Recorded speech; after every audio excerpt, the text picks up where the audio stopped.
Hi guys! Welcome to Jekotech TV! Smile ka muna dyan! Okay guys, let's go! Hello guys! Welcome back again to my channel! Hello guys, meron tayong susuriin dito. Kalalabas-labas lang, isang application ngayong July 3, 2024.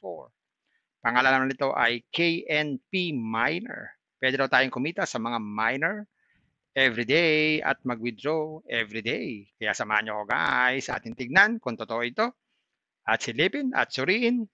Pero bago yan, baka naman di ko pa friend, please click the subscribe button and also the bell button para naman ma-notify ko kayo kung meron akong bagong video. And also share and like sa mga mahilig sa miner. At sa mga nandyan na gusto magsuri, pwede rin mag-register, magsuri. Maganda nga yan, marami nagsusuri, sari-saring application na lumalabas sa ating internet world. Again, dito commercial, dito promotion, hindi ito advertisement. Sadya lamang sinusuri natin ang sari-saring application, platform, games na lumalabas minuminuto sa ating internet world. Kaya let's go na! So ito po yung kanilang registration form. So maglalagay tayo ng cellphone number dito. Yung cellphone number dito, kailangan po yung area code o country code. Tapos username, kahit ano. Tapos password. Tapos fund password. Mas mainam, magkaiba yung login password sa fund password. Tapos click po natin itong SMS code para ma-receive po natin yung code. So dapat po legit po ang ating cellphone number na gagamitin para ma-receive po natin ang code. Gawin na natin. Yan, ganyan lang kasimple. Click natin itong register. Yan, so mag-login po tayo. Lagay natin ito yung ating ginamit na cellphone number. Ganun din po, 63 ang una. Tapos password. Ganito lang. Yan, ganyan lang kasimple. Meron 63 ang cellphone number. Click natin login. Yan, so meron dito notification. Sabi daw, Dear KNP user, thank you for using the cooperate with KNP. Let us work together to create a better future. Okay lang natin yan. So dito guys, makikita natin, wala silang binibigay na libre. Okay, zero yan. Puro zero. Okay? Walang libre. So dito kailangan tagay paghihirapan natin para tayo kumita. So zero lahat. So check natin paano tayo kikita dito o paano kumikita dito sa application na to. So pwede tayong mag-download ng KNP application para mabilis tayong makapag-login. At pwede tayong kumontak sa customer service in case na meron tayong problema sa ating account. At meron ditong withdrawal record para ma-check yung ating mga wini-withdraw. Ganun din sa points record para ma-monitor po natin. At meron din mga team record. At dito sa bank management, mahalaga po ito. Click natin ng bank management. Tapos ilagay po dito yung pay name. Okay. Tapos yung ating telephone number. Tapos bank card type. Yan, pwedeng Maya, pwedeng GCash. GCash tayo. Tapos bank account number. At pwede rin maglagay ng USDT. So kung wala pa kayong USDT address, salay ko po dyan sa description kung paano gumawa na po ng USDT address. Yan. So try natin ng walang USDT address kung pwede. Submit natin. Yan. So pwede pa lang walang USDT address. Pwedeng GCash lang. So lagay ng GCash dyan. Tapos pwede naman tong edit anytime or iburahin pag ayaw natin sa ginawa nating GCash. So kompleto na. Meron na tayong GCash. So check na natin yung mga investment dito. Yan. So ito yung mga investment na inaalok nila dito. Yan, meron silang ditong ginasabing experience cloud hashing power. So, ang nito income per day is $1. Ang total revenue ay 20. Ang validity nito ay 20 days. So, ang puhunan dyan ay 10 USDT. Ang susunod naman dito ay net income na $1.2. 30 naman ang USDT ang puhunan. At good to for 35 days. Sunod naman po ay 50 USDT na. Yan, meron siyang per day na 2 USDT o dollar. Yan, tatlong klase lang pala ito. So sa miner naman, sa miner, ang pinakamaliit ay $10 din o 10 USDT na meron tong net income per day na 0.1.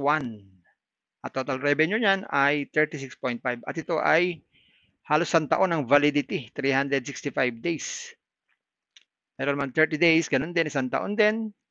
Ang point naman po ang income per day nito. Meron din ng 50. So tatlong klase lang po pala, no? So tatlong klase lang sa miner and ganoon din sa cloud computing power. So para maka-invest dyan, ba 10 USDT or 30 USDT, click lang po itong buy, tapos pili tayo kung ilan. Tapos click lang po itong confirm, pero click natin itong purchase contract. Yan, confirm purchase. Sabi, do you confirm to buy this product? Confirm natin. Pero insufficient balance tayo. So, kailangan natin mag-recharge. Recharge tayo. Yan. So, click natin itong recharge. So, lagay tayo ng amount dito. Lagay natin 30. Yan. So, 30. So, click natin itong WK Pay or Paymaya or KB Pay. Dito tayo sa una. Yan. So, 30. Malalaman natin kung magkano ang palitan dito. Payment. Okay. So, mapupunta tayo sa GCash. So, ibig sabihin pala, ang palitan pala dito ay 70 isang USDT. Ba? Mataas ang palitan, ha? No? Yan. Tapos, click natin tong next. Yan. Scan lang natin tong QR code. Ayun. Tapos, mag-transfer tayo ng fund. Ayun. So, meron na tayong balance. Pwede na tayong mag-invest. Ganun lang, kasimple. And check naman natin yung sa withdraw. Yan. Sa withdraw naman, ang sabi dito, ang withdrawal time is Monday to Friday. Aba, walang Sabado at Linggo. At ang withdrawal is 15% tax. At ang minimum ay 2. So, 140 ang minimum. So, ang next free withdrawal period is July 31 to August 1. So, meron silang free withdrawal. So, pag sinabing free withdrawal, wala po yung bawas na 15%. Ayun. So, 140 pa lang minimum withdrawal dito. So, hindi pa tayo pwede makapag-withdraw. So, meron din sila dito mga investment na iba pa. Dito sa pledge, pwede tayo mag-invest din dito. At 8% ang yield nito. At ang investment cycle ay 7 or 7 days. Pwede tayo maglagay ng $10 o 10 USDT. Meron din naman 15 days, 50 USDT. At meron din naman 100. So, tatlo lang lagi. No? 30 naman to. 30 days, may 12% ang interest rate. Ayan po. So, ganun lang kasampla atong application na to. Kaya na pong bahala kung mag-i-invest po tayo dito. And guys, nakita natin itong KNP Miner. Totoo naman, pwede tayong kumita sa mga miner. Kaya lang, kailangan mag-invest at least $10 o 10 USDT. Nakatumba siya ng 700 pesos. Investment na naman guys. Guys, bago kayo mag-invest, think twice, mag-search, magtanong-tanong bago mag-invest, and invest at your own risk. Invest what you can afford to lose. So, yun lamang pong sobrang pera ang ating invest. Huwag yung ating pagkabuhayan, pamiling bigas, pamiling ulam, tuition fee. At lalo-lalo na, huwag po tayong mangungutang kung wala po tayong pang-invest. At sa pampaalala, ang ganitong mga application, minsan tumatagal, pero minsan sandaling-sandali lamang. Kagaya itong application na to. Hindi ko masabi kung tatagal ito dahil parang maganda naman ang kanilang plano. Pero maging maingat pa rin, hindi natin alam kung maaaring tumagal ito, maaaring hindi. Maaaring sandali lamang. Kaya maging maingat sa ating pag-i-invest. At kung wala tayong pang-invest, kung may free, sa free na lang muna tayo. Kung may free, sa free na lang muna tayo. At sa pampaalala, ang ganito mga application, minsan tumatagal, pero minsan sandaling-sandali lamang. Kaya maging maingat sa ating pag-invest. Paring paalala, sabi po sa 1 Timothy chapter 6 verse 10, for the love of money is a root of all kinds of evils, is true this craving that some have wandered away from the faith and pierced themselves with many pangs. Totoo po ito. Ang pera naman ay hindi masama. Yan ang ginagamit natin sa pang-araw-araw natin buhay, pambili ng bigas, ulam, sapatos at iba pa. Pero ang babala dito ay yung pag-ibig sa pera. Pag tayo po umibig na sa pera, maaari tayong makagawa ng sari-saring kasamaan. Yan po ang kinauugatan, yung ating pag-ibig sa pera. Kaya ito po ay isang babala. Dahil ang ating ibang mga kasama natin ay nawala na sa pananampalataya. Mas pinili nilang ibigin ang pera. Hindi na natin alam kung nasaan sila. Kaya pinag-iingat po tayo dito. Mag-iingat po tayo sa pag-ibig sa pera. Bye-bye. Ingat lang sa pag-invest. Bye.